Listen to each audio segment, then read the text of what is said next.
Last year, we were 4-5 at the bye, and we won 10 games. I think we missed the playoffs by like a fifth tiebreaker. It's never over. It's the NFL, and again, it's the key is to develop and get better throughout the season. I know, like again, I talk about the process, and I know everyone's so fixated on just the results, and that's kind of like the simplest way to look at things. But there's a whole process that goes into this, and we got, like I said, we got a lot of young players and a lot of guys playing together for the first time. So there's a development learning curve for all of us, and so we're just getting through that. And each week we've gotten better, and I think, as we go on, we'll continue to do that if we take the right approach. Welcome back to Vegas Nation, First and 10, brought to you by the Las Vegas Review-Journal and Station Casinos STM Sports. I'm Vinny Bonsignore. I cover the Raiders for the Las Vegas Review-Journal and Vegas Nation. Joining me today is Ed Graney, the great columnist for the Las Vegas Review-Journal and Vegas Nation. Before we get to Ed, you just heard from Raiders quarterback Geno Smith talking about, hey, look, no need to press any panic buttons. Yes, the Raiders are 2-4. Yes, that's not the start that they wanted, or no, that's not the start that they wanted. But as Geno pointed out, he played on a team last year that got to the break, their bye-week break, with a 4-5 record and ended up winning 10 games and barely missing the playoffs. It was like a third or fourth tiebreaker that ended up costing them a playoff spot. And his whole point is this is a long season. Even though it doesn't look good right now, there's nobody that's quitting or panicking in the locker room. And their goal is just to keep chipping away, trying to find themselves, trying to figure out who they really are, and hopefully be able to win enough games to kind of keep their head above water during that period and then make a legitimate run once December hits. Whether they get to that point or not remains to be seen. But Sunday's game against the Kansas City Chiefs would sure be a feather in their cap if they're able to get it. Ed, you heard from Geno Smith talking about no need to panic right now. It's a long season. It's not where you start, it's where you finish. And there's history after history after history that tells us that. What are your thoughts on what Geno said and just the mindset of there's nobody quitting in the locker room. There's still a lot of football to be played, and it's just really a matter right now of the Raiders kind of finding themselves and figuring out who they are. Yeah, I mean, they shouldn't be quitting right now, right? It's really early in the season still, and he's played a ton of football in this league. He's seen the good and the bad, the ups and the downs. He's seen how teams can rally in the middle of a season and produce a winning record and make a run for a playoff spot. So, boy, if they were panicking now, then there's something really wrong in the locker room. I mean, everyone on the outside can have their opinions about what's happening. There's nothing wrong with that. Everyone's entitled to their opinions about what kind of team they are. You and I write about it on a daily basis. But, look, inside the locker room, they've got to have a tight-knit group and a belief in themselves. And if they don't have that, there's something really wrong, this many games into a season. So I'm not surprised he said what he said. He's a veteran. He's been around. He's seen everything there is to see in football. So I'm sure that inside the locker room, they're still really positive about the season and thinking they can do some good things. Yeah, and whether you choose to believe this or not, I know inside that locker room and among the coaching staff and the organization, they feel they're a whisker away from being 3-3 going into this game. They got a field goal blocked at the end of a game. It is what it is. There's no taking that back or getting that back or any kind of revisionist history. But that's how close they feel they are to potentially being 4-3. And I'll also point this out, Ed. Not to say that they're going to go to Kansas City and win, but if they do, you know whose record they would be matching at that point? The Chiefs. The Chiefs. They would both be 3-4. The Raiders would be going into their bye week on a 2-game winning streak, and as we said, their head would be above water. Okay, having said all that, and Geno saying the right things, and there's no sense inside the locker room of despair or of panic. There's a lot of guys in that locker room that have been around a long time, and they know that there's plenty of football left to play, plenty of time to find themselves. Now, you got to start winning games, though. That's the bottom line. You can't keep wasting time trying to find yourself. You have to find yourself while also winning games, and that starts on Sunday. And Ed, I'll throw this question out to you. Who has to wear the Superman's cape on Sunday if the Raiders are to win the game against the Chiefs? Well, I mean, I think it's Geno. I mean, we've seen the defense play really well. We saw Max Crosby last week. The defense have 6 sacks. I know it's against Tennessee. I get that. Titans aren't very good, but it has to be the quarterback. He's got to be the one to initiate this offense. I think the Chiefs in the last 3 games have scored 30 or more twice. The other time they scored 28. The Raiders haven't been a team that's going to score that many points over the last several weeks. they're going to have to find a way to score points and keep up with this Chiefs offense. Rashee Rice is back for them. We've seen Pat Mahomes get better and better as the weeks have gone by. He's doing a lot with his legs. I think he's leading the team in rushing right now. So you just assume going in the Chiefs are going to score points. What does that mean? That means the Raiders offense has to counter that and keep up with them. What does that mean? That means Geno Smith has to have a really good game. So I put it on him this week, Vinny. I think the defense, like I said, we saw them play really well in spots, over the last several weeks. We saw them last week really, really play well. So if they can hold the Chiefs, in that mid-20 range, it's going to be up to Geno Smith and the offense to counter that. Yeah, and I agree with you, and I'll say it this way. The Raiders can survive maybe a bad day by the defense, or a bad day by Devin White or Max Crosby. It's not ideal, but they can survive it. They can't survive a bad day from their quarterback. Not in this game. He has to play a good game and avoid some of the bad games that he's had. Conversely, obviously, even with Geno Smith playing a great game, it doesn't guarantee a win, because if the defense doesn't play good or doesn't do their part, it could be one of those 45-38 type games. So there has to be complementary football. But the Raiders have no chance whatsoever if Geno Smith doesn't play a good game. And in fact, it would really be bad if he plays a bad game and throws multiple interceptions like he's done on a couple of occasions this year. Yeah, no, he can't do that on the road in that environment, in that stadium. The way the Chiefs have kind of seemingly turned a corner now, and they're playing really good football after the win against Detroit and how they've looked. So he's got to play well. He's got to cut the turnovers out. They've got to be able to run the ball at some point. This offensive line is going to have to step up as well. I don't think we can expect Geno to sit back there and throw the ball all day with some of the people he might be missing. So they've got to find a way to run the ball, keep Patrick Mahomes off the field and this offense off the field. And it's going to be tough, man. I mean, we know what the line is. We know what the expectations are of the people on the outside. But if you're the Raiders and you believe within the locker room, you go in there with a good mindset, a positive mindset, and see what you can do.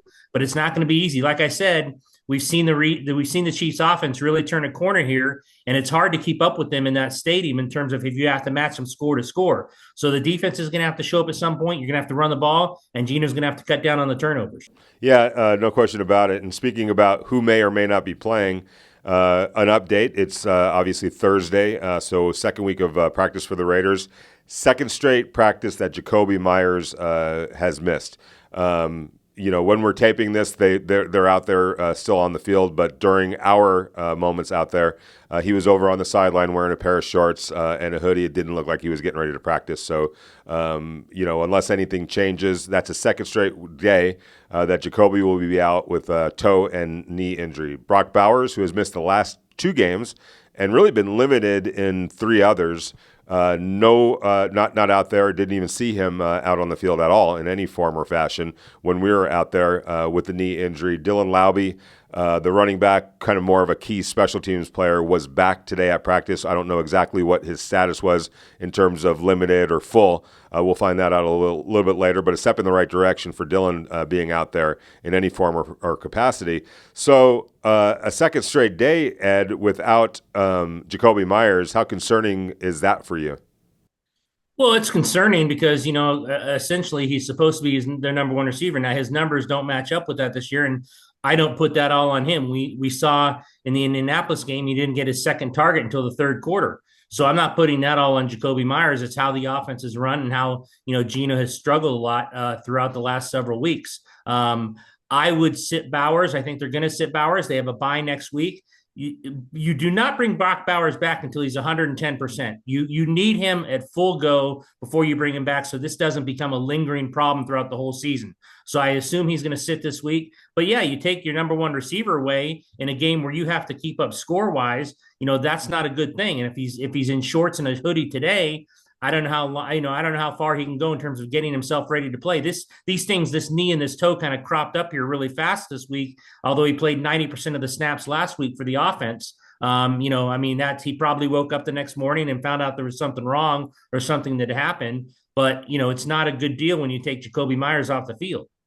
Yep, we're going to take a quick break, and when we get back, we're going to talk about somebody that maybe the stage is set for a major breakthrough. But before we get to that, Just wanted to remind everybody, and as we say thank you to all of our listeners, all of our watchers and listeners of the podcast, sincerely from our hearts, thank you so much. The numbers are tremendous.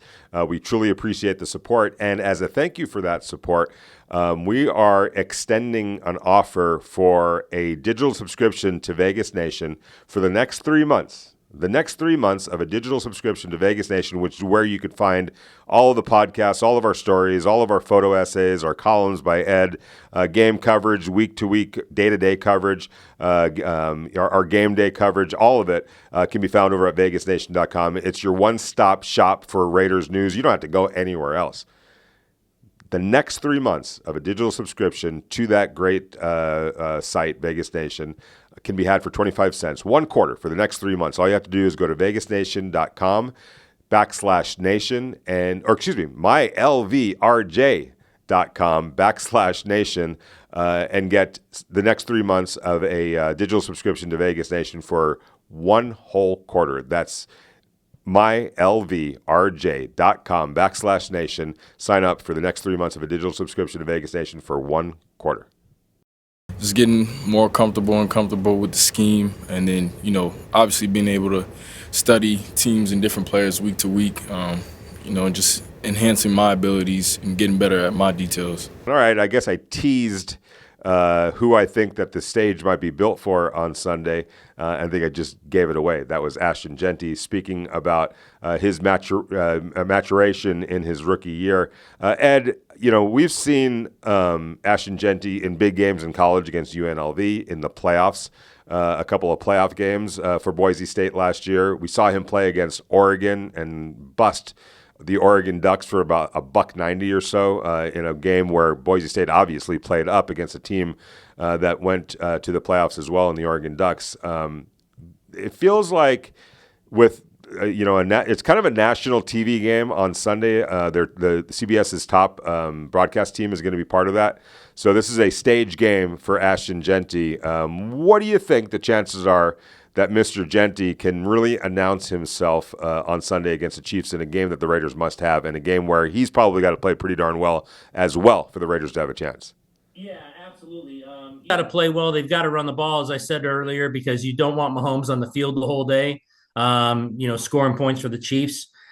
Look, Vinny, it's going to be about the guys in front of them, right? Also, what kind of day do they have? And if they have a good day and they can open holes for him, we've seen Jeanty really rip off some runs when the blocks are there. So that's an important facet of this game for them on Sunday, to run the ball and to run the ball consistently and well. Last week, he had a season high in 23 carries, but it only got him 75 yards. So he really had to work for those 75 yards, over 3 a carry.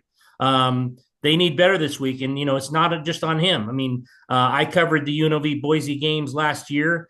He was terrific in them and terrific in big games, and this constitutes a big game. It's a divisional rivalry. It's a divisional game. The first time these teams have met this season. Like I said, we know what the Chiefs have been of late, so it's really, really important that Ashton Jeanty has a good game this week, which means it's really, really important for the people in front of him to do their jobs. Yeah, without question. And speaking about rookies, and we talked to Chip Kelly about the challenge of bringing rookies along while you're trying to win games. And Ashton Jeanty is definitely doing his part, and he grows by leaps and bounds with each passing week. I don't think anybody's surprised by that. He was a 6th pick overall. But there's a couple of young wide receivers that the Raiders are also trying to bring along, and that's Jack Besh and Dante Thornton. It's really interesting because I think they both have bright futures. The Raiders believe in them. The numbers have not been significant at all. Jack Besh played almost 100% of the snaps last week against the Tennessee Titans, didn't come up with a catch. Dante Thornton, who had been playing a lot, didn't play at all on Sunday. They went with Jack Besh. It's just such a challenge, Ed, in terms of that wide receiver room. And getting those guys the reps, but also having to lean on them. And thus far, I don't know that the results have backed up, some of that playing time. No, it hasn't. And, they better get ready for this week if Jacoby's out. Yeah. One or both have to step up this week. So, it's a hard position to learn. That's why it's a premier position in the league. It depends on how many targets you get, how many opportunities you get on a weekly basis. Some weeks you're going to get a lot, like last week's. Thornton doesn't play at all, and Jack Besh gets the time, but he doesn't do much at all. But again, it comes back to the targets, it comes back to the play calls, it comes back to how much they want them, to throw in their direction. But you're right, Vinny. It's a really hard position to learn in the league and to get everything down. But they've got to learn fast here, especially if Jacoby's out, because one of them or both of them are going to have to step up. Yeah, and as Chip said, look, this isn't college where you got 20 guys in a position group. You dress 4 or 5 wide receivers, and in the Raiders' case, 2 of those guys are rookies, and that's just something that they got to deal with. It'll, I'm sure, benefit them down the road, but they're trying to win games right now. And neither Dante or Jack have really been able to post some big numbers. As Ed said, there's a lot of extenuating circumstances to that. First of all, the offensive line has to protect. That allows Geno Smith to hold on to the ball while those guys get open, et cetera, et cetera. Sometimes you're running the ball. Sometimes you're going to Brock Bowers or Michael Mayer or Jacoby Myers or Trey Tucker. So there's a lot of things that play into that. But I still think that if these guys were getting open and being consistent in that regard, their numbers would probably show that. That hasn't happened yet. The Raiders hope that it starts happening. And as Ed said, it sure would be a good time for that to start happening on Sunday against the Chiefs. Well, that's going to do it for Vegas Nation First and 10. The Thursday edition will be back on Friday to wrap everything up. By the time we do, we'll have a much better idea of Jacoby Myers. I think we're going to know what we already sort of know about Brock Bowers. Doesn't look like he's going to play.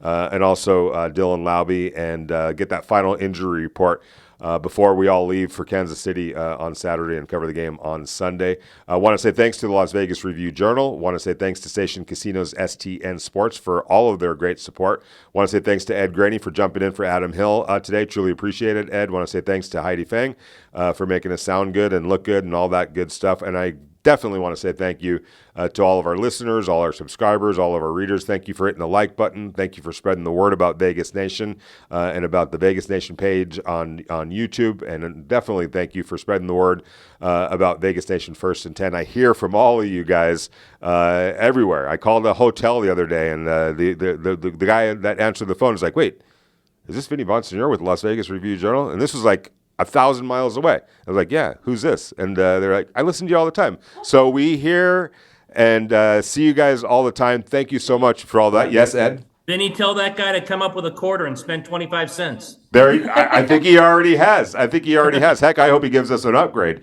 for our rooms down the line. But anyway, I digress. I truly appreciate it. We truly appreciate it. Keep it coming. Hit the like button. Hit the subscribe button. Do all those good things. And definitely go to my lvrj.com/nation and get yourself Vegas Nation, a digital subscription to Vegas Nation for all of one quarter. Thank you guys very much.